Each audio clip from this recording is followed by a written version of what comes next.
I'm in Florida thinking about Medicare, turning 65 in a couple weeks, and I'm kind of under the wire to decide on whether or not I'm going to go with a Medicare Advantage plan or traditional Medicare with a Medigap supplement plan. I've spent hours going through the AARP Medicare information online, gone through Medicare.gov. If you're like me, you've probably done a lot of that same research. Hopefully, I can short circuit it a little bit for you and tell you how I ended up making the decision to stick with traditional Medicare and a Medigap plan. For me, it's really frustrating and a little more complicated. I'm fortunate. I get to live in 2 different places a year. I spend some time in Michigan and some time in Florida. And again, my wife and I are in our 60s, and so we also travel quite a bit in the summertime, so a lot of different states.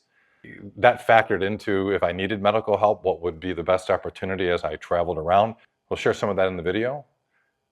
I'll take you through my analysis and some of the numbers on how I ended up making the decision to stay with a traditional Medicare/Medigap supplement plan for now. At 65, I'm not just planning for today, I'm planning for the future.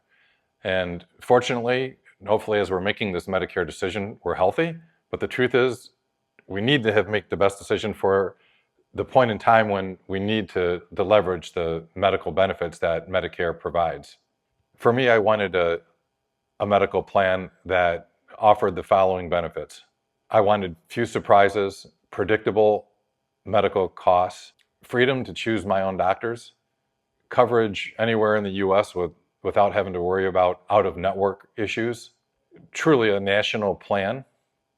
I also wanted the flexibility if I wanted to change between Medicare Advantage or Medicare Traditional with Medigap, what would give me the best option for moving between one or the other if I needed to make a future change for my medical decision. I created this presentation for you, and the link is in the description below. So sign up for the newsletter and get this free download. For me, a Medicare Medigap plan met those needs better than an Advantage plan. And here's why. Number one, a freedom to choose my own doctor or doctors anywhere in the country. I didn't want to be locked in by home networks, out of networks, doctors that maybe leave the Advantage plan I was in because they didn't like it to go to a different one. I think I read somewhere that 98% of doctors in America take Medicare Part B/Medigap. I also didn't want my healthcare decisions controlled by the health insurance company that I may have chosen by the Advantage plan. Medicare, it sets the requirements for doctors that take Medicare and what they must provide as a Medicare provider. So again, for me, if a doctor takes Medicare, I'm covered whether I'm in Michigan or covered whether I'm in Florida, or frankly, covered while I'm traveling. So the second reason that I chose traditional Medicare was I wanted predictable costs. Kind of wanted to know what my yearly out-of-pocket was going to be for any medical coverage that I might need throughout the year. A traditional Medicare plan kind of gives you that. Advantage plan could be lower cost upfront, and it certainly is. But if you have a lot of medical needs, it could add up over time. Now, again, they're capped by a maximum out-of-pocket. Advantage plans, you tend to have a higher deductible, $1,250, I think, in the example that I'm going to show here. And then you end up, once the deductible's met, you end up with copays. Now, the plus side of that is there's no monthly cost for the Advantage plan itself. For the Medigap plan that you add in as a supplement, first of all, you've got the Medigap plan. There is a monthly fee that's certainly a lot more than the Advantage plan.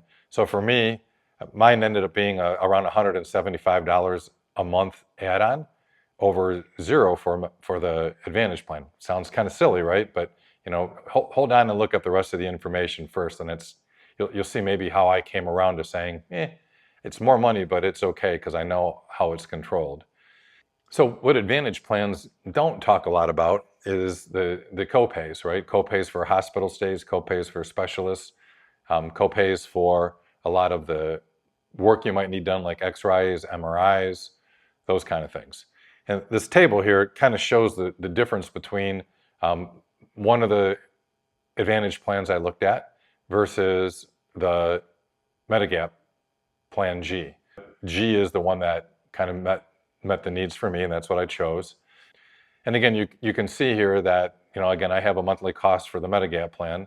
The deductible is $283 versus $1,250.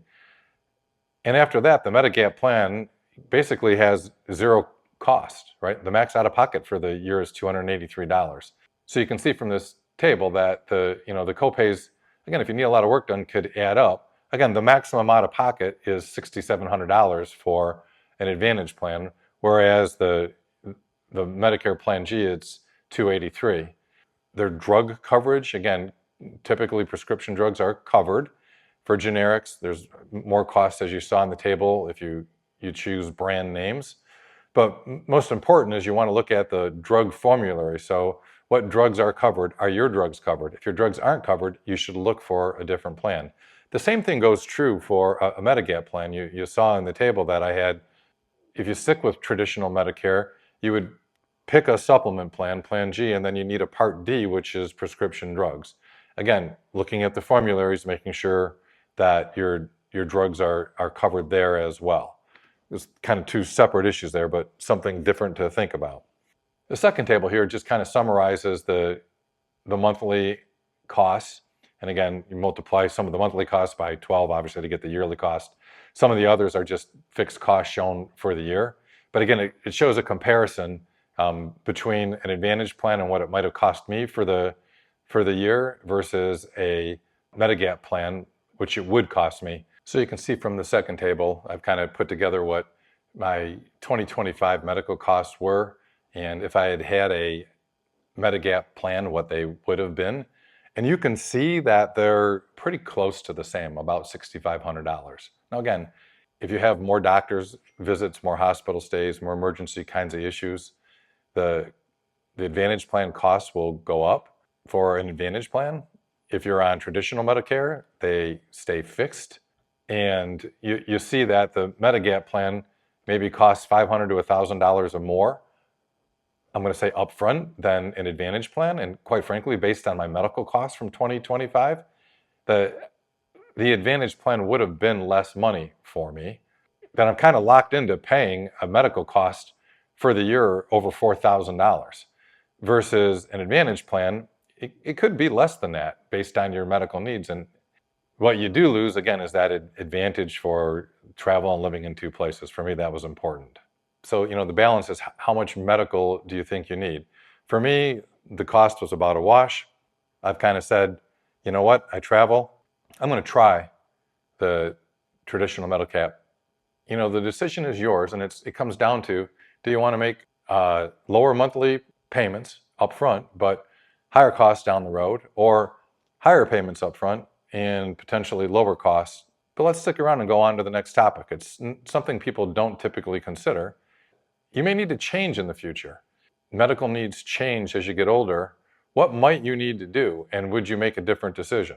Advantage plans, you can enroll in them every year. You can change. They're kind of required to take you right into the plan, but you're kind of stuck and locked into Advantage plans. You want to find the right one that's best for you. With a supplement, can be challenging. You're frankly open to medical reviews. So changing from traditional Medicare, Medigap to an Advantage plan is easy. The Advantage plans have to take you. If you start with an Advantage plan, going the other way, certainly you can sign up for traditional Medicare, but you wouldn't necessarily qualify for a Medigap plan, which that's where the costs get taken out, right? The copays go away. If you have traditional Medicare without a Medigap supplement, I think you're always paying 20% of the bill versus the Medigap plan takes care of those copays, right? But it's hard to go back that way. You're up to medical evaluations. You may have to pay more rates. They may reject you and say no when they can. Versus if you start out with a Medigap plan, you can go to an Advantage plan and they have to take you. So for me, I'm like, okay, It's about the same cost for me. I have the travel benefit, and I can always choose an Advantage plan later without risking a financial cost, if you will. So prior authorizations, again, Advantage plans, depending on the one you sign up for, you'll have a primary doctor. You may need a referral from them to go see a specialist. With traditional Medicare, that's not required. You pick the doctors you want, you'll go see the specialist. One caveat on that, in 2026, they're going to test out maybe some pre-approval process there. So again, no, for me, again, a benefit. I've been used to just going and seeing the doctors that I need to see with my old healthcare plan I had before Medicare started. If you like what you're hearing from the video, please like it. It helps me out a whole bunch, and subscribe to my newsletter. So I'd be curious to know in the comments how you feel about an Advantage plan versus traditional medical. So at the beginning of the video, I told you I'd talk a little bit about what I chose and why. I ended up obviously choosing a traditional Medicare plan with a supplement, so Medigap Plan G. I ended up going with the AARP/United Healthcare plan. Disclaimer here, I'm not sponsored in this video. This is just honestly how I got to the solution that I chose. ARP kind of leverages their big, huge retirement community, and they obviously help United to negotiate costs and help you negotiate with United to negotiate costs. United Healthcare, they're a big provider. They're all over the country. Again, that was important to me based on my earlier statements. I wanted a company with a strong track record in the healthcare industry, as well as good financial strength, clearly giving me stability, national access, predictable coverage, and the confidence that I would have the medical help that I would need when I needed it. So for me, making a Medicare choice was one of the biggest decisions I've made in my life. Certainly easier choosing my earlier healthcare providers because it was provided through my work. My guess is it's probably costing me a little more a month than it would for an Advantage plan, but for now, I'm okay with that. You may want to watch this other video on how to save more in your 401k for retirement. Again, like and subscribe, and I'll catch you in the next video.